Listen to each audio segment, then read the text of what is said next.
Bienvenidos nuevamente, hermanos de Comunidad de Gracia. Hay amigos que nos hacen el honor de acompañarnos.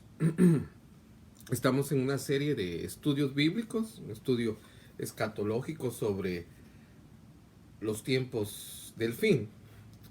El jueves pasado dijimos cuál es el significado de escatología, que es el estudio de los asuntos o de los eventos del, del fin.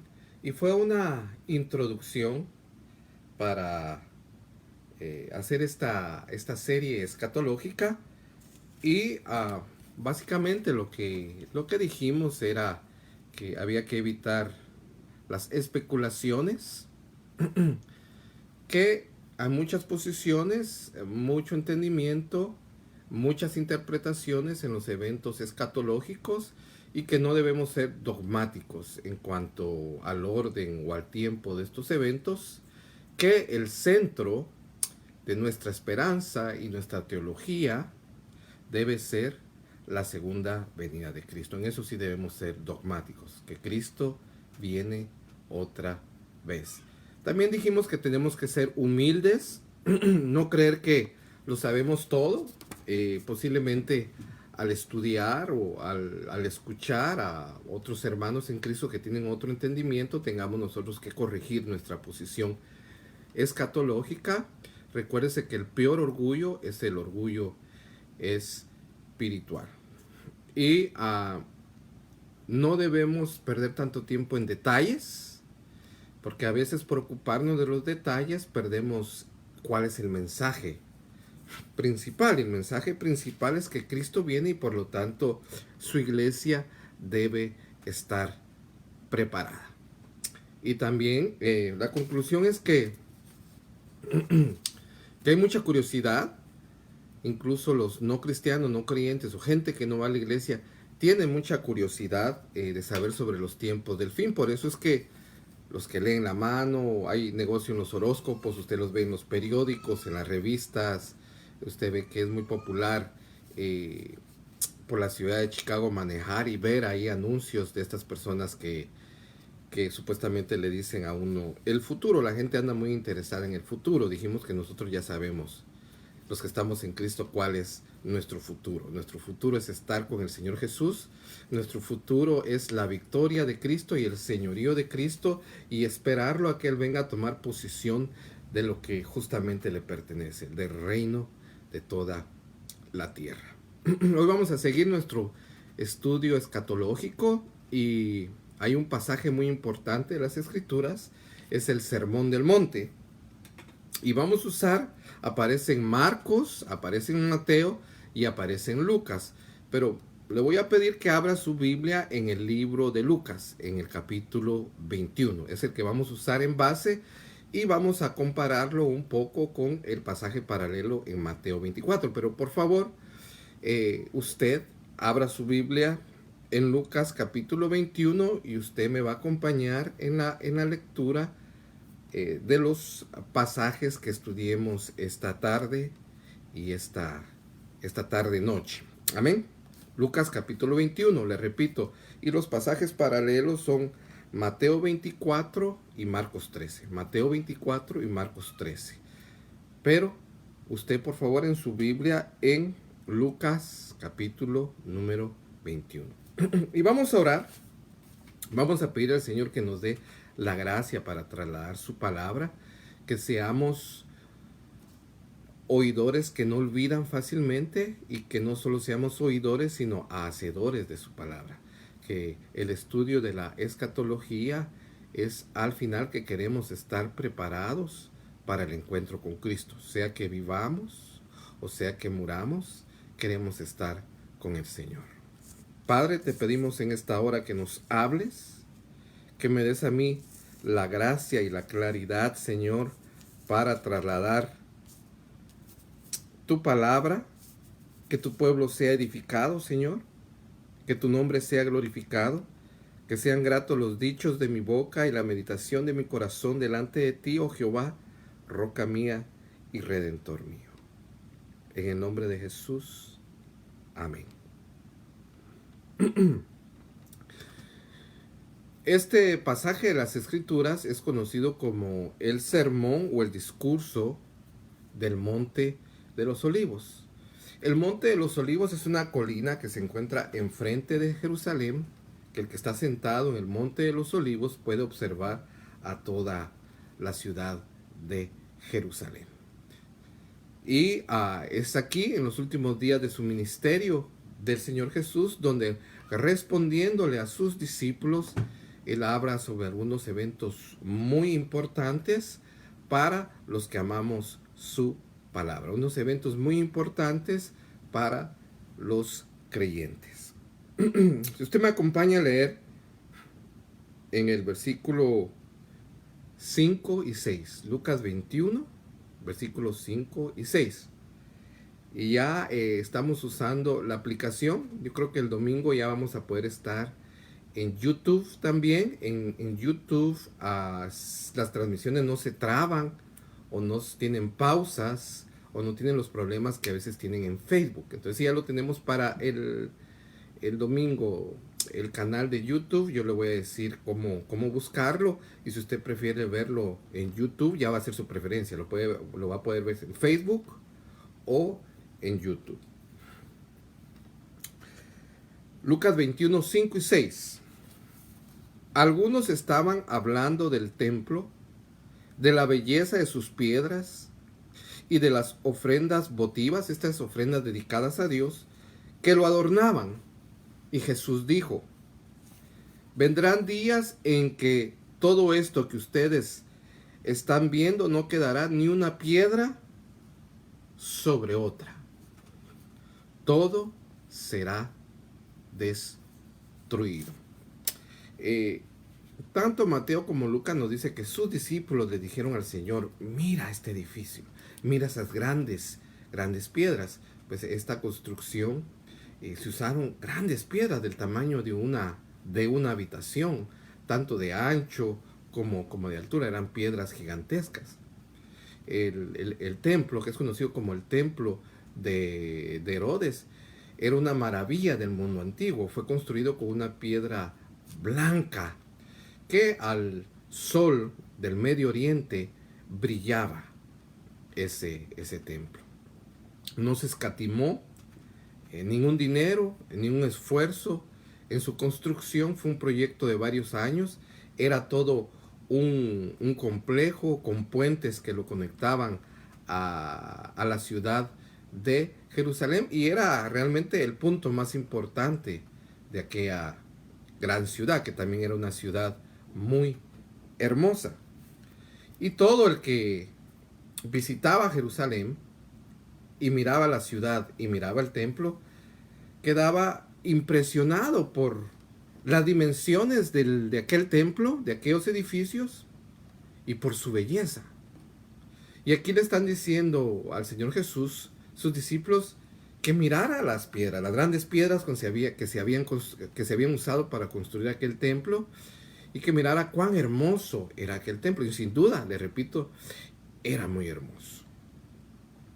Cuando nosotros en nuestro país tenemos un paisaje, un edificio, un monumento muy hermoso, nos sentimos orgullosos de que eso hay en nuestro país. Por ejemplo, en Guatemala tenemos el Teatro Nacional, que es un edificio muy hermoso, arquitectónicamente hablando, y uno se siente orgulloso de que eso esté en su país. Pues el sentido de los judíos era así: se sentían orgullosos de Jerusalén. Era considerada una ciudad santa, y el templo era el centro de la adoración de los judíos, y era considerado el lugar más santo.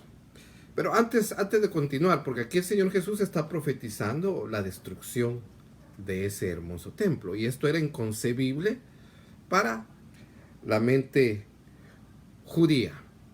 Le voy a leer un pasaje de la Escritura. Usted quédese ahí en Lucas 21. Esto está en Juan 2, 19 y 20. Jesús les contestó: destruyan este templo y en 3 días volveré a levantarlo. Él estaba hablando de su cuerpo, ¿verdad? Pero esto lo malentendieron, lo que los escuchaban. El verso 20 dice: los judíos le dijeron: 46 años se ha trabajado en la construcción de este templo, y tú en 3 días lo vas a levantar. Al momento que Jesús dijo estas palabras, llevaban 46 años construyendo. No pensemos solo en un edificio, era el templo y otros edificios, era todo un complejo, era inmenso. Y llevaban ya 46 años en esa construcción. Entonces usted imagínese las dimensiones de este complejo donde estaba el templo.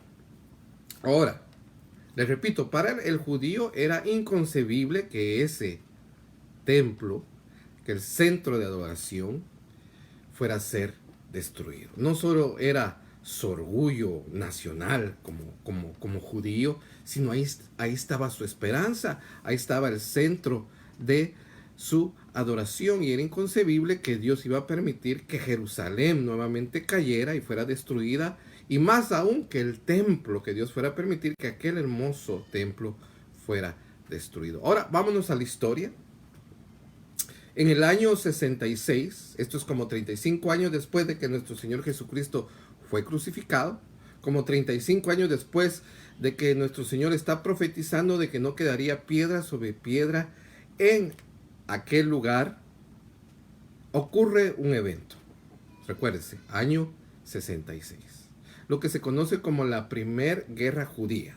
Es la primera revuelta nacional de los judíos en contra de sus opresores romanos. Y esta guerra dura del año 66 al año 70. En los primeros meses, el primer año, los judíos tuvieron victorias, pero luego los ejércitos romanos fueron tomando poco a poco cada ciudad y cada pueblo judío. Y al norte, donde estaba Galilea, fue designado Josefo, que es un personaje muy importante, por eso le estoy mencionando su nombre y luego va a ver por qué. Él es asignado como el general de Galilea. Y pasa la historia, porque no era ese su nombre original, su nombre en hebreo es otro, pero pasa a la historia por ser escritor, porque él escribió, presenció él toda esta guerra, y él lo escribe en unos libros que se llaman La Guerra de los Judíos, y por eso tenemos mucho detalle de lo que sucedió gracias a los escritos de Josefo. Pero él era el general, él combatió contra los ejércitos de Roma y es agarrado prisionero, pero según cuenta el mismo Josefo, que le es perdonada la vida y ahora es usado para ir a Jerusalén y tratar de que aquellos que están rebelados en Jerusalén se rindan a los romanos y hacer algún pacto de paz, el cual nunca se hizo. Del año 66 que comenzó la revuelta debido a impuestos, y debido también a que fue saqueado en una ocasión el templo y robadas las ofrendas del templo, empieza esta gran revuelta que dura 4 años. Pero esta revuelta termina con la destrucción de la nación judía por completo en el año 70. Termina con el saqueo de Jerusalén y con el saqueo del templo. Termina en la más grande catástrofe que ha sufrido el pueblo judío. No era la primera vez que Jerusalén era tomada. No era la primera vez que su templo era destruido. Pero nunca antes como en esta ocasión.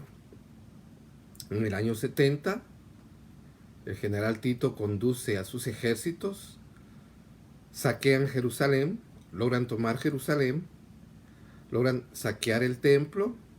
La historia nos cuenta que accidentalmente el templo fue incendiado, y a consecuencia de esta guerra y esta revuelta no dejaron los romanos piedra sobre piedra. Todo fue destruido.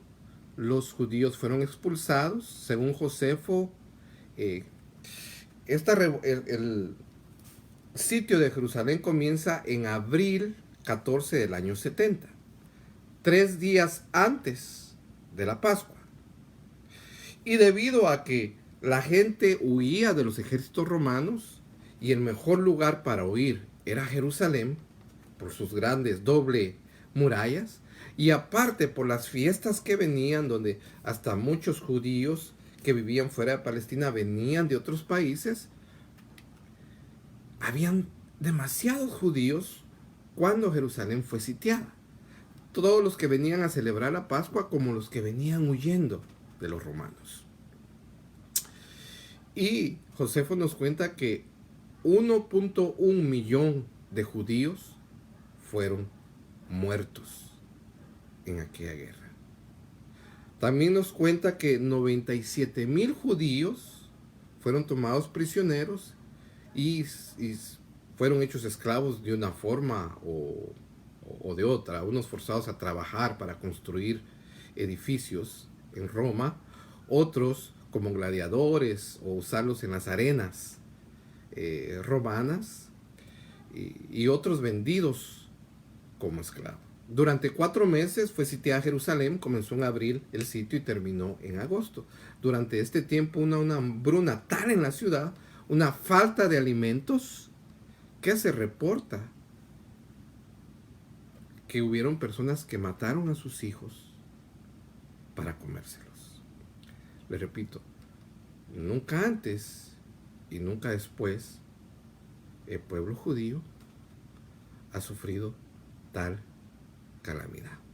Fue tal la calamidad de la destrucción de Jerusalén y del templo y de la nación judía, que fueron expulsados y les fue prohibido estar en Jerusalén, que usted sabe que hasta el siglo pasado, hasta 1948, fue otra vez inaugurado un Estado nacional judío.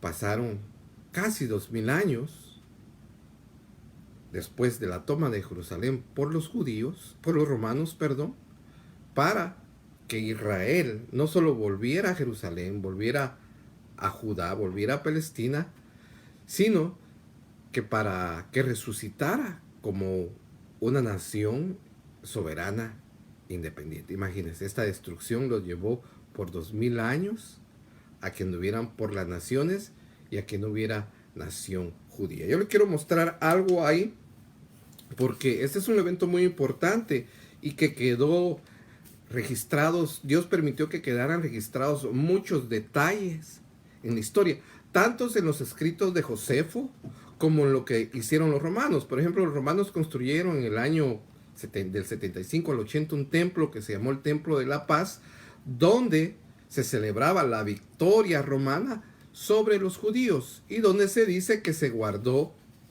el candelabro de los judíos y donde se guardó la mesa de los panes de la proposición. Yo quiero mostrarle una foto ahí de otro algo conmemorativo que se llama el Arco de Tito. Y esto se hizo porque fue el general Tito que tomó a Jerusalén, y esto se hizo para conmemorar la victoria del general Tito sobre Jerusalén. No sé si ya le aparece ahí en pantalla. ¿Está en pantalla? Bueno, si ya le aparece ahí en pantalla, usted quizás pueda ver, y necesito yo verlo también, pueda ver ahí que hay un candelabro. Ese candelabro fue tomado del templo de Jerusalén. Luego usted ve que hay como una procesión, y al lado derecho, quizás no se distingue mucho, pero ahí llevan cargando, parece, o es la mesa de los panes de la proposición, o es el arca del pacto. Pero este monumento está ahí, así como usted lo ve, en Roma, en una de las principales ciudades de Roma. Quedó como un testimonio de la toma, de la caída de Jerusalén. También le quiero mostrar unas monedas que los romanos empezaron a producir para celebrar su victoria, para celebrar la captura de Jerusalén. Y en uno de los lados usted va a ver el rostro de un general. Y del otro lado usted va a ver a una figura que representa a un judío con las manos amarradas atrás, ¿verdad? Y arriba usted va a ver los uniformes de los soldados romanos, ¿verdad? En esta otra, usted también mira al que era el emperador romano en ese momento. Y del otro lado usted mira una palmera que era el símbolo de Judea. Y una inscripción que dice Judea capta, o sea, Judea cautiva. Que Judea fue capturada por los ejércitos romanos. Mire usted una mujer ahí, al lado derecho, que representa la derrota de los judíos. La mujer representa a los judíos. Mire usted también un hombre parado junto a la palmera que tiene las manos atadas atrás.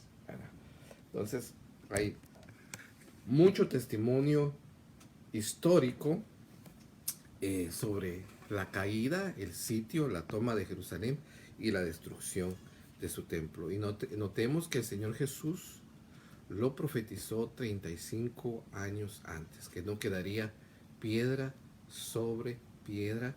Y tenemos una cantidad de evidencia histórica que es asombrosa.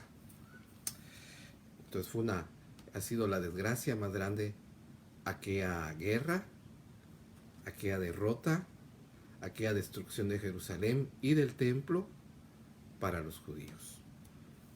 Ahora continuemos en Lucas 21.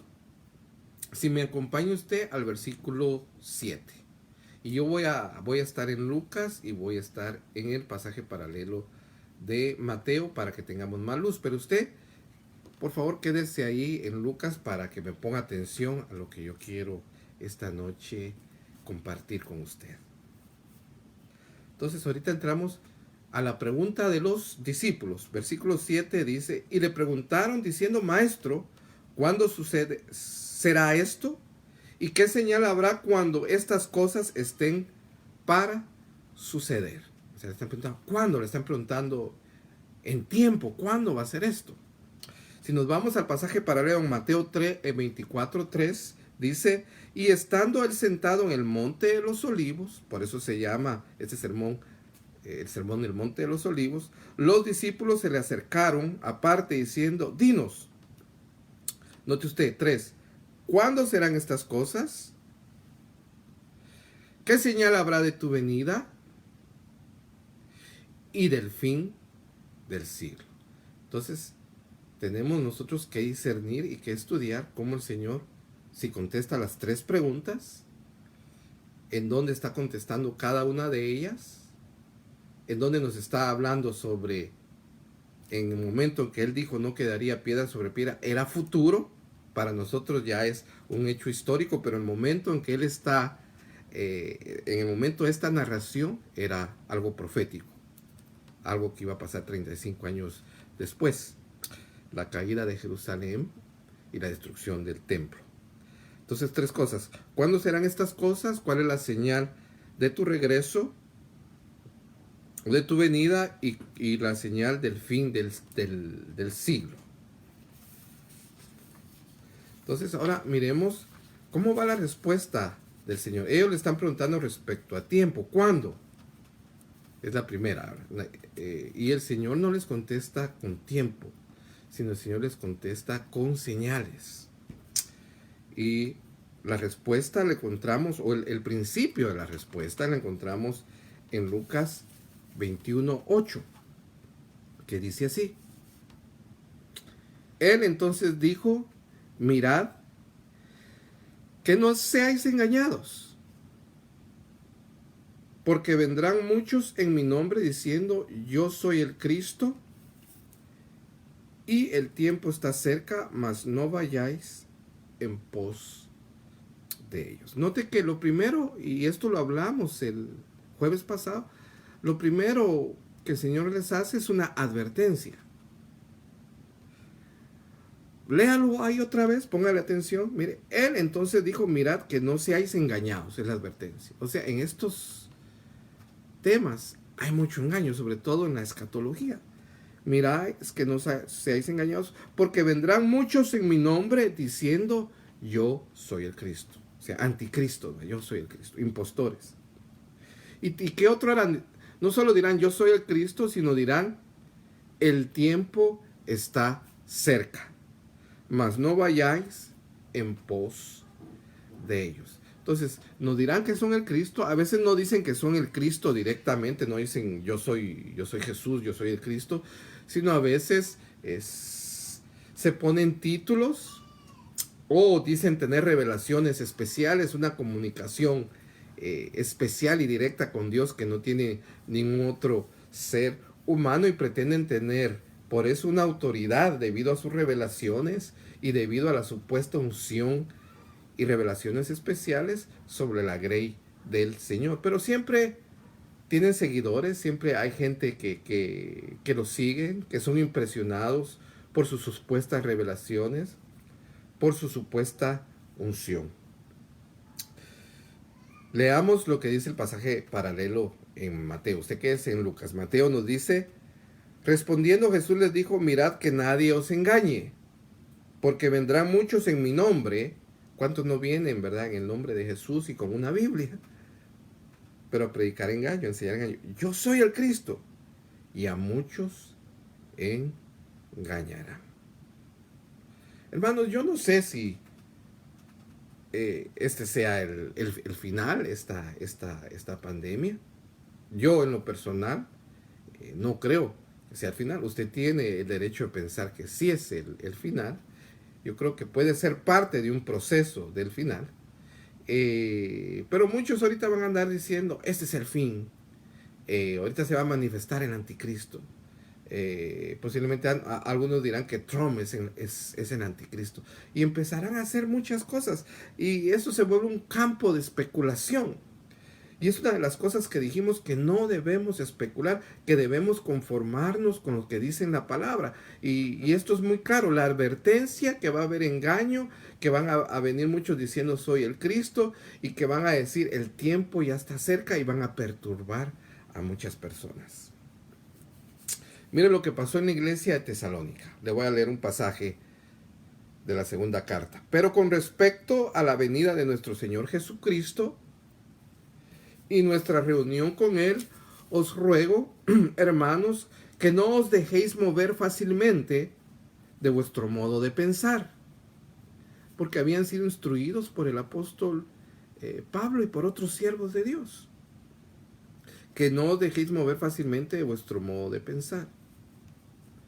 Ni os conturbéis, que no se preocupen, ni por espíritu, ni por palabra, ni por carta, como si fuera nuestra, en el sentido de que el día del Señor está cerca. Nuevamente, esto Pablo lo escribió a por lo menos unos 20 años, 25 años después de que el Señor les contestara a sus discípulos en el Sermón del Monte. Y Pablo les vuelve a dar la misma instrucción, con respecto a la venida de nuestro Señor Jesucristo y nuestra reunión con Él, hermanos, os rogamos que no se dejen mover fácilmente de cómo piensan, que no se preocupen ni por espíritu, ni por palabra, ni por carta, como que si fuera nuestra, en el sentido de que el día del Señor está cerca. O sea, alguien había llegado o les había escrito y les decía, el Señor ya vino, o el día del Señor ya está cerca. ¿Verdad? Nadie os engañe en ninguna manera. La misma advertencia que nos dio el Señor Jesús.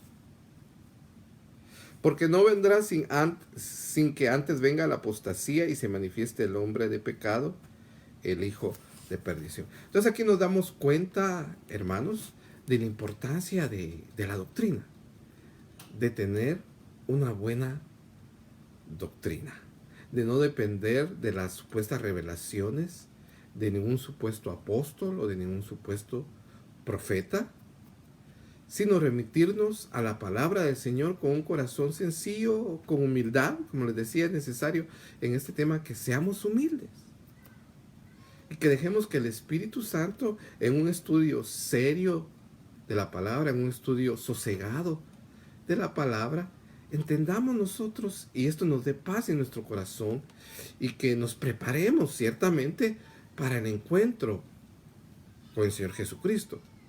Ya sea que Él venga en esta generación y nos toque a nosotros seamos la generación de ese evento, o ya sea que nos encontremos por él por vía de la muerte.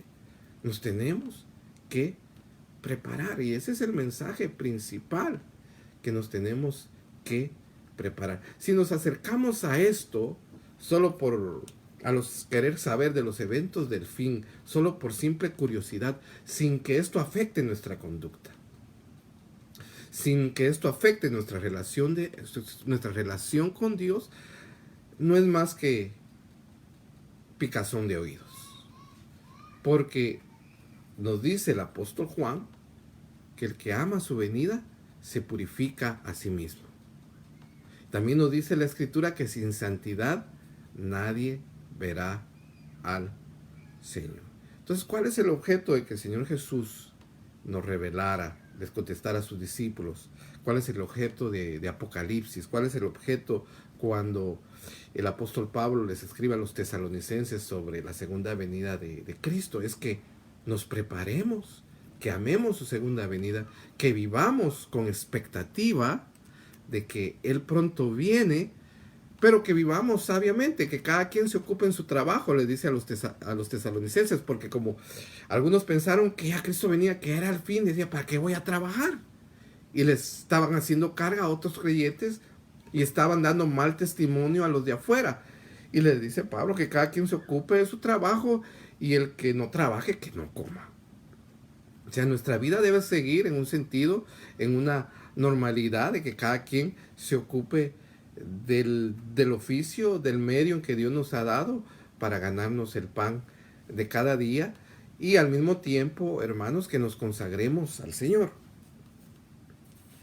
Entonces, note usted lo importante de la doctrina y que necesitamos teología y no cronología. Que muchos se preocupan en poner tiempo en cuándo va a pasar esto, en qué tiempo, y se ocupan de la cronología, ¿verdad? Nosotros no nos tenemos que ocupar de la cronología, sino de tener una buena teología, y eso va a bendecir nuestras vidas. No vamos a andar preocupados, afligidos de que es el fin del mundo. Si Cristo viene en esta generación y nos toca a nosotros experimentar ese evento glorioso, gloria a Dios, vivamos vidas santas. Y si no, si nos toca encontrarnos con nuestro Señor por vía de la muerte, igual tenemos que vivir vidas santas, pero tener la expectativa como creyentes, amar su venida y desear su venida, y decir, como dice Apocalipsis, el Espíritu y la Iglesia dicen, ven Señor Jesús. Sigamos por favor en Lucas 9, 10 y 11, el Señor habla sobre ciertos eventos o señales, pero les dice, todavía no es el fin. Lucas 21, si me acompaña la lectura, verso 9, 10 y 11, dice, y cuando oigáis de guerras y de sediciones, no os alarméis, porque es necesario que estas cosas acontezcan primero, pero el fin no será inmediato. Entonces les dijo, se levantará nación contra nación y reino contra reino, y habrán grandes terremotos y en diferentes lugares hambres y pestilencias, y habrá terror y grandes señales en los cielos. Pero les está diciendo, pero el fin no será inmediato. Todo esto es necesario que pasen. Guerras, contiendas, hambrunas, pestes, todo eso es necesario. Pero no necesariamente esto quiere decir que sea el fin. Y aquí les está hablando él, recuérdense, a un grupo de judíos, a un grupo de sus discípulos, y les está contestando primero sobre la destrucción del templo. Les dice, esto no va a pasar inmediatamente, porque desde el Sermón del Monte hasta la toma de Jerusalén por los romanos y la destrucción del templo pasaron aproximadamente 35 años. El pasaje paralelo en Mateo 24 nos dice así, y oiréis de guerras, de rumores de guerras, mirad que no os turbéis, no os preocupéis, porque es necesario que todo esto acontezca, pero aún no es el fin. O sea, les está diciendo, no tomen eso como una señal, ¿verdad? Yo he visto cómo hay ministerios, hay iglesias que tienen un estudio escatológico hasta por semana. Y cada evento que pasa, cada guerra que sucede, ¿verdad? Ellos se van y tratan de encontrarlo en la Biblia y hacen sus propias interpretaciones, ¿verdad? Y aquí nos dice el Señor, si van a haber guerras, van a haber muchas cosas, pero eso no es el fin. Porque se levantará nación contra nación y reino contra reino, y habrá pestes y hambres, terremotos en diferentes lugares. Y todo esto será principio de dolores. Entonces nos está diciendo que el fin no es inmediatamente, les está diciendo a los judíos, pero aún no es el fin, según Mateo 24, y que es principio de dolores. Todo esto que usted ve, convulsiones, guerras, hambrunas, pestes, es principio de dolores. Solo la manifestación de que el hombre está en pecado, en que está en rebelión con Dios, de que hay una caída, el hombre cayó y fue afectada la creación, y por eso hay una cantidad de eventos naturales, de desastres naturales también, terremotos, maremotos, huracanes y lamentablemente hambrunas en muchas partes del mundo. Pero el Señor está diciendo, pero no sean movidos por eso, todavía no es el fin, ese solo es principio de dolores. Continuemos ahora el versículo 12. Recuérdense que estamos en Lucas capítulo 21. Pero antes de todas estas cosas os echarán mano y os perseguirán y os entregarán a las sinagogas. Nos está hablando en el contexto judío. Sinagoga es el lugar donde se reunían los judíos. Les está hablando el Señor respecto a lo que va a pasar entre el sermón del monte y entre la destrucción del templo. Iba a pasar todo esto. Y si nos vamos al libro de los Hechos, vamos a encontrar que todo esto sucedió. Nuevamente, pero antes, versículo 12, pero antes de todas estas cosas os echarán mano y os perseguirán y os entregarán a las sinagogas y a las cárceles, y seréis llevados ante reyes y ante gobernantes por causa de mi nombre. ¿Sabe a quién se me viene a la mente inmediatamente cuando leo esto? El apóstol Pablo, aunque no solo fue él, el apóstol Pedro también fueron metidos a la cárcel, ¿verdad? El apóstol Pablo padeció mucho por la predicación del evangelio. El apóstol Pablo fue llevado ante gobernadores, ante príncipes y ante reyes para dar testimonio de que Jesucristo había muerto, había resucitado de los muertos y que es Señor de señores y Rey de reyes. Versículo 13, 21, 3. Y esto os será ocasión para dar testimonio. De esa manera, aquella primera iglesia, aquellos apóstoles, dieron testimonio de Cristo, dieron testimonio del evangelio. No fueron cobardes, no se acobardaron. Muchos de ellos dieron su vida por el testimonio de Cristo, sabiendo que les esperaba una gloria mucho mejor y que con perder esta vida temporal no estaban perdiendo nada a causa de la gloria que les esperaba con Cristo. Proponed en vuestros corazones no pensar antes cómo habéis de responder en vuestra defensa.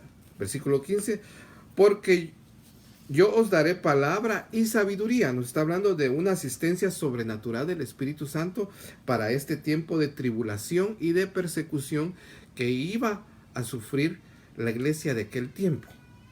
Y tiene aplicación para la iglesia de todo tiempo. Cuando es perseguida, va a haber una asistencia especial del Espíritu Santo para que pueda testificar de Cristo, para que pueda testificar el glorioso evangelio, el eterno evangelio. Porque a la hora de persecución, a la hora de tribulación, no hay tiempo para estudios bíblicos. No, le van a quitar la Biblia, los van a golpear, los van a hacer prisioneros, pero va a venir una asistencia especial del Espíritu Santo para que ellos testifiquen, aquellos que son perseguidos. Otra vez 15, porque yo os daré palabra y sabiduría, la cual no podrán resistir ni contradecir todos los que se opongan. No va a ser sabiduría humana, sino, le repito, una asistencia sobrenatural del Espíritu Santo. Ahora, por la mala interpretación, el mal entendimiento, hay quienes han entendido de que uno se puede subir a un púlpito a la iglesia, al servicio de la iglesia, o a un estudio bíblico sin haberse preparado, sin haber investigado, sin haber estudiado. Ese no es el contexto. Los que predicamos la palabra, los que somos maestros de la palabra, los que tenemos el privilegio de predicar en una congregación domingo a domingo, tenemos la obligación de prepararnos, de estudiar, de investigar, de cotejar. Ahí es un trabajo, es un trabajo estudiar la palabra, es un trabajo maravilloso, es un trabajo que da mucho fruto personal, y también uno ve el fruto con las personas con que uno comparte la palabra. 16. Aunque van a tener esa asistencia sobrenatural del Espíritu Santo para testificar, no van a tener temor, van a tener claridad, van a tener poder para testificar de Cristo. 16. Mas seréis entregados aún por vuestros padres. Recuérdense totalmente, esto es en el contexto de la comunidad judía, que cuando un judío se bautizaba en el nombre de Jesús, declaraba ser creyente, declaraba ser seguidor de Cristo, era expulsado de su familia. Aún así los judíos ortodoxos hacen con sus hijos, con sus parientes, y son expulsados de la sinagoga. Ya no pueden tener comunión con los judíos. Serán entregados por sus padres y hermanos y parientes y amigos, y matarán a algunos de vosotros. El Señor está diciendo que iban a morir algunos de ellos. No sé cuánto tiempo llevamos, no me quiero pasar más de 1 hora. ¿Cuánto tiempo? 20. ¿Ah? Like 20 minutes left. 20 minutes left. Ok. Mas seréis entregados por vuestros padres y hermanas y parientes y amigos, y matarán a algunos de vosotros, y seréis aborrecidos de todos por causa de mi nombre. No solo aquellos creyentes han sido aborrecidos. Tal vez alguien que me escucha, a su familia o amigos, saber que es cristiano, que es evangélico, que es aleluya, que ya no comparte lo mismo del mundo con ellos, tal vez se pierden amistades. Dentro de la familia ya no lo van a ver igual, lo van a ver como algo raro, como un animal raro, porque ahora usted es un creyente. Y seréis aborrecidos de todos por causa de mi nombre. Pero ni un cabello de vuestra cabeza perecerá. Algunos iban a morir y otros iban a ser guardados sobrenaturalmente. Igual que al día de hoy. La iglesia, hay persecución en China en la iglesia, hay persecución en Norcorea, por ejemplo, hay persecución en países donde el Islam reina y muchos no pueden ser cristianos ahí, o si son cristianos, tienen que enfrentar la pena de muerte. Hay una persecución donde hay cristianos que están muriendo, que están siendo asesinados. Y otros, en medio de esa persecución, son preservados. 19. Con vuestra paciencia ganaréis vuestras almas. Aquí nos está hablando de que aquel que persevera, aquel que es un cristiano verdadero, es el que va a perseverar en la tribulación, en la persecución, y está demostrando que verdaderamente es salvo. Y aquel que durante la tribulación, durante la persecución, no persevera, evidencia de que era una falsa conversión, de que solo era un aficionado, solo no era un creyente verdadero. Su fe no era real, era un cristiano nominal. El pasaje paralelo se lo voy a leer de Mateo. Está en 24, del 9 a 13. Entonces os entregarán a tribulación y os matarán, y seréis aborrecidos de todas las gentes por causa de mi nombre. Muchos tropezarán entonces y se entregarán unos a otros, y unos a otros se aborrecerán. Y muchos falsos profetas se levantarán y engañarán a muchos, y por haberse multiplicado la maldad, el amor de muchos se enfriará, mas el que persevere hasta el fin, este será salvo. ¿Qué hace la persecución? La persecución no destruye la iglesia. La persecución purifica la iglesia. La persecución, la tribulación, hace que se haga manifiesto los verdaderos creyentes. Como hermanos, debemos discernir los tiempos. Este es un tiempo de purificación. Este no es un tiempo para tratar de seguir una vida normal. No es tiempo para eso. Es un tiempo de reflexión, es un tiempo de oración, es un tiempo de búsqueda de Dios. Es un tiempo donde nuestra fe sea afirmada. Es un tiempo donde nos examinemos si somos creyentes verdaderos, si estamos creciendo en la fe, si estamos creciendo en la palabra, si estamos creciendo en oración, o que simple y sencillamente pretendemos seguir con una vida igual, con una vida normal. No es tiempo de que perdamos esta oportunidad para ser purificados. Las tribulaciones manifiestan a los falsos creyentes. Las tribulaciones manifiestan a los falsos maestros, pues solo permanecen los que son verdaderos. La tribulación y la persecución purifica a su iglesia. Y ahora ya viene en detalle la destrucción de Jerusalén y la destrucción del templo. Dice así. Estamos en Lucas 21, verso 20 al 24. Pero cuando vieres a Jerusalén rodeada de ejércitos, sabed entonces que su destrucción ha llegado. Más claro no podía ser el Señor. Entonces los que estén en Judea huyan a los montes. Los cristianos que habían sido enseñados, lo normal o lo lógico al haber una invasión, al haber una guerra, era correr a la ciudad mejor amurallada y mejor asistida. La ciudad mejor amurallada, mejor asistida, era Jerusalén. Y muchos judíos por eso corrieron a Jerusalén, pensando que ahí iban a estar seguros. Pero los creyentes habían sido enseñados a que cuando vieran los ejércitos que estaban rodeando a Jerusalén, que no fueran a Jerusalén, que no buscaran la seguridad de las murallas de Jerusalén, porque iban a ser destruidas. Les dice, pero cuando vieras a Jerusalén rodeada de ejércitos, sabed entonces que su destrucción ha llegado. Aquellos judíos que se rebelaron, aquellos judíos que tomaron armas, no fueron todos, pero justos, aquí se cumple el dicho, justos pagan por pecadores. Pensaron que Jerusalén no iba a ser tomada. Pensaron que el templo no iba a ser tomado, que Dios iba a hacer algo para rescatar a la ciudad santa de Jerusalén y que no iba a ser permitido, que Dios no iba a permitir que el templo fuera saqueado. Y con ese pensamiento experimentaron una tribulación y una muerte horrenda. 21. Entonces los que estén en Judea huyan a los montes. Era tiempo de huir, era tiempo de, en lugar de ir a Jerusalén, correr en sentido contrario y alejarse lo más que pudieran. Entonces los que estén en Judea huyan a los montes, y los que en medio de ella, váyanse. Y si están en Jerusalén y vienen los ejércitos, huyan de ella, no se queden ahí. Y los que estén en los campos, no entren en ella, porque estos son días de retribución, para que se cumplan todas las cosas que están escritas.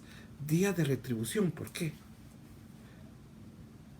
Porque Dios enviaba a sus profetas, algunos se apedreaban, algunos mataban, pero rechazaron constantemente el mensaje de Dios. Y cuando vino el más grande de los profetas, cuando vino el mismo Hijo de Dios, Dios encarnado,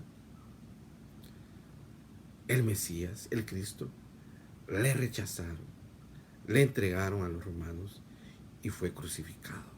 Entonces era tiempo de retribución, para que se cumplan todas las cosas que están escritas.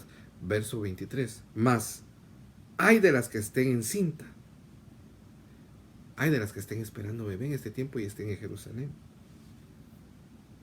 y de las que críen en aquellos días, porque habrá gran calamidad en la tierra e ira sobre este pueblo.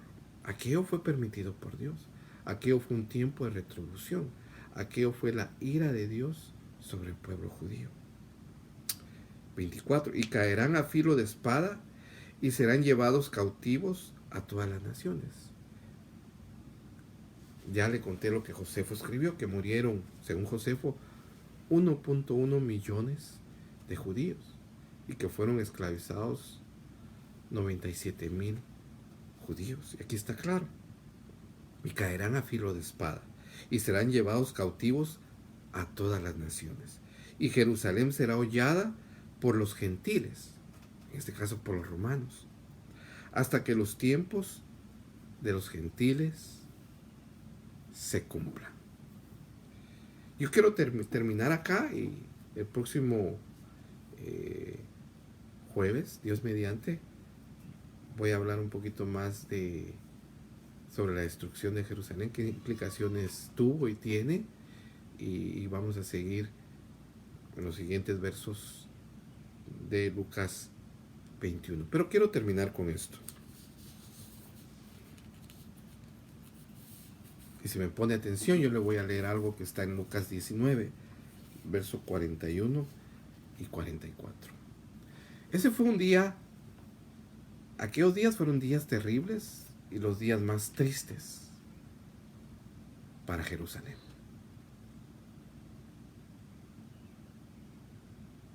Aquel día es una marca en la memoria del pueblo judío.